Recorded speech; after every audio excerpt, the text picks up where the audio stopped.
今日嚟到 Murray Hotel 體驗 Seven Painting 沉浸式藝術 3D Dining。咁呢個喺德國同埋杜拜都已經好受歡迎㗎啦，係第一次嚟到香港嘅啫，係一個好特別嘅用餐體驗。好似之前去過嘅 Le Petit Chef 咁樣，餐台上會有好多光影嘅視覺盛宴。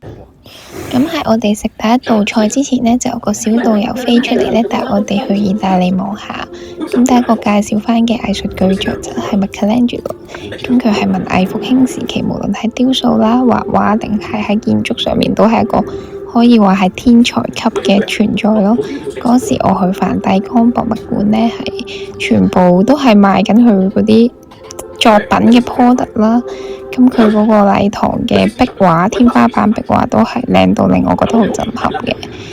咁我哋而家食第一道菜呢，就係首先會玩個小遊戲咯，喺個木箱度拎嗰個食物出嚟，但係要自己解鎖嘅。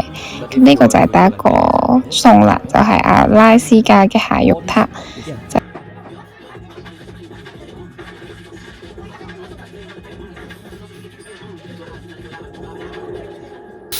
之後呢，而家做緊啲乜嘢呢？就拎起咗餐廳準備嘅噴噴呢，噴喺餐台上面，就慢慢出現咗英國塗鴉大師 Banksy 將 Rupert Balloon 呢個代表作啦。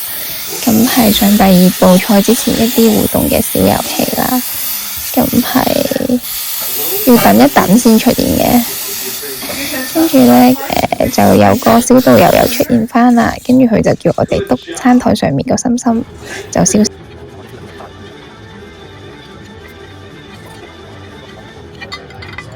跟住就終於上我哋第二道菜啦，就係挪威煙燻三文魚，係幾有咬口，唔錯嘅。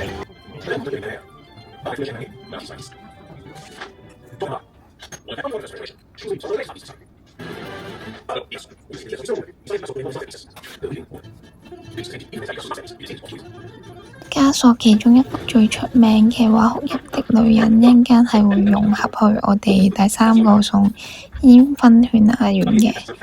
咁好快就會見到個餸。咁佢個湯底龍蝦湯啦，上面魚子醬，咁係鱈魚之王，係好食嘅。咁我呢，就佢哋餐廳俾咗啲醬呢去滴嗰幅畫，好似喊咁，但我滴到佢毀容咁樣。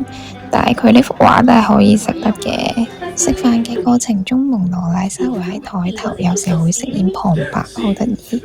跟住呢個係 Jackson Pollock，咁佢係一個以滴畫出名嘅藝術家嚟嘅。呢度好多蔬菜汁，有椰菜汁、菠菜汁、南瓜汁同埋紅菜頭汁。咁呢就會去滴落呢啲嘅蔬菜上面啦。你見到係好新鮮嘅蔬菜，咁因為要增加個互動性呢，佢哋俾我哋攞呢啲蔬菜喺台面畫下畫咁樣。你睇我都係好認真咁樣畫畫，跟住點落啲菜。咁要出場嘅就係 Andy Warhol，佢係 Pop Art 嘅創辦人之一。佢有一個不斷複製金寶湯圖案嘅作品，非常之家喻戶曉。咁佢呢個餐廳就攞咗呢個概念嚟整咗個炆和牛嘅。咁你見到呢個金寶湯嘅罐啦，咁佢就配咗支可樂樽咁樣嘅樣。佢可樂樽入面其實係裝住啲牛骨碎嘅汁，一陣間會倒落嗰個炆和牛上面嘅。咁呢個蓋一打開呢，就見到個炆和牛啦。因為我哋係 Grand Menu，所以呢嗰啲松露鋪喺上面嘅松露係得 Grand Menu 先至有嘅啫。咁就可以倒嗰啲汁落去啦。下面就係洋葱汁啦，跟住牛菌肚同埋車厘茄咁樣嘅。佢係因為平時我淨係中意食 Sukiyaki，咁佢呢個炆和牛我覺得係做得非常之好。成個菜式入面今日係最出彩。跟住餐廳叫我哋放隻手喺台上面去感受佢哋好似魔法一樣咁靚嘅光影效果。咁因為嚟緊要介紹嘅就係 Dali 呢個超現實主義嘅畫家，佢嘅作品係融合咗魔法、潛意識同埋幻覺，所以係好唔真實嘅。咁就係出場就係呢個甜品啦，係薯仔，但係其實食落去係啲奶油味，好舒服嘅甜品咯。咁佢哋叫我哋擺啲雪糕喺上面，再倒啲熱水先至落去食嘅。咁係好特別嘅甜品，咁食落去都係甜甜地，好舒服咁樣。佢到尾聲就出現咗梵高星嘅呢個作品，咁係個 chocolate raspberry cake 嚟嘅，咁俾咗啲醬汁，我哋好強嘅互動性，可以點啲醬料然之後去食啦。